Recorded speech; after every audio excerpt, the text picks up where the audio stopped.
1999 through 2007 Mercedes G-Class 463 EGR Insufficient Flow. I'm Brian Essick from How to Automotive. I'm going to walk you step by step through the process of diagnosing the EGR system on this Mercedes. This vehicle is the normally aspirated vehicle, non-supercharged.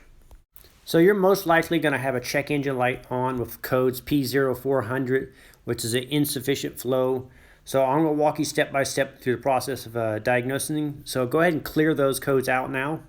My particular vehicle had rodents in here, so it's possible that rodents have chewed some wires or vacuum hoses or something, but we're going to get started by removing this top engine cover here. So you're just going to lift the front half of it off. You lift up and then pull towards you and then set it aside. Then you'll pull the air snorkel on the left and the right side of the air cleaner off and just kind of push off to the side. Then you'll lift the rest of the air cleaner straight up and pull it off and set aside. So on the passenger side of the car, on the back of the cylinder head is the EGR valve. And the first thing I'm going to do is pop off the vacuum hose going to the EGR valve, and we're going to test the valve itself to see if it is functioning. Once we get the hose off, we're going to use a handheld vacuum pump, and we're going to attach it to the port on the EGR valve. So you'll put the vacuum pump onto the EGR valve right here. With the engine running, you're going to pump the EGR valve, the vacuum pump, and then the EGR valve is going to open up. So you can see inside here, you can see this pintle move inside when you do this, and you'll know that the valve is capable of working. You're also going to listen for the engine to stumble or even stall as you apply vacuum. As you can see here, as I applied vacuum to this engine, it's stumbling and hesitating and not running very well. So that tells me two things. The EGR valve is capable of working or is working, and then that the tube here that's going to the EGR valve going into the intake is not plugged with carbon or plugged up. That's one of the common things, is this tube here will plug up with carbon, and even though the valve is working, it won't allow the exhaust gases to flow into the intake. So if you applied vacuum and you saw the pintle move on the EGR valve but the engine did not stall or stumble, you would have to remove this pipe here and check to see if it's filled with carbon and plugged up. So now we need to know if the EGR valve is getting a vacuum signal. The first thing we need to do is check the vacuum supply. So there's a vacuum hose a little bit below here on the intake that kind of makes a little S turn and goes into the vacuum switch. So upon inspecting this hose here, this hose is collapsed or sucked shut. So that is most likely our problem. So I'm going to go ahead and change this out, and I'm going to walk you through the rest of the steps of checking it out all the way through. So I went ahead and replaced this hose. I want to see if it's still functioning or if it's getting a signal. So the next step I would do is I would plug a vacuum gauge into the vacuum hose going into the EGR valve here.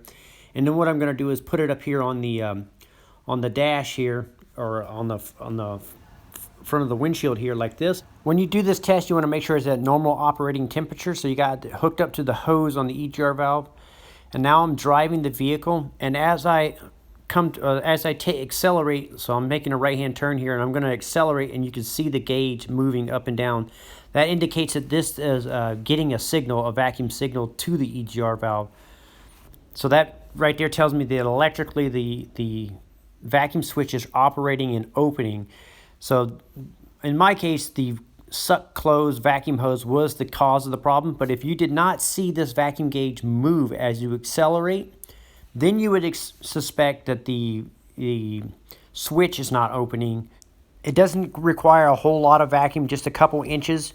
And also, as you accelerate, it's going to shut the vacuum switch off as you get up to speed. So as I'm burping the throttle on and off here, you can see it moving.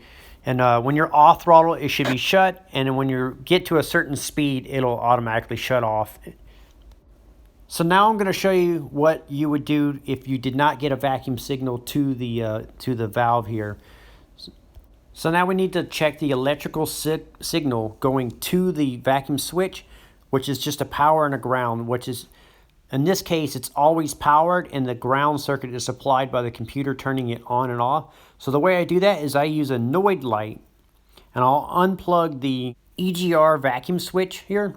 So I'll take the electrical connector off, and then what I'm going to do is take the Noid light, a fuel injector Noid light here, and I'm going to insert it into the electrical connector, and as it operates, it'll light up the Noid light. So I have this little adapter here that goes around the Noid light, and then you stick it on the windshield. And now as I've driven the vehicle and accelerate, the EGR valve switch will get a signal from the computer and it will light up the Noid light. So it'll turn, you'll see the light on there indicating that yes, it got the power and ground. So I put the camera on slow motion. As you can see, as I'm accelerating, you can see the light on the Noid light lighting up, indicating that the power and ground is being supplied to the vacuum switch. And now I know that the electrical portion of it is good. If it didn't light up, then I would suspect that either it's not getting power or if it's not getting ground, and I would look into the electrical portion of the switch. So to do that, I would put a test light on the positive side, and it should light up all the time with the key on. And then if that didn't happen, then I would look for fuses, or I would look for opens in the wiring harness. And then the ground side is controlled by the computer, so every time you accelerate and drive it, drive off the line or hard acceleration, it would apply the ground to turn the switch on. So then you could put a voltmeter on there hooked up to both sides, and you could determine if the ground side is working.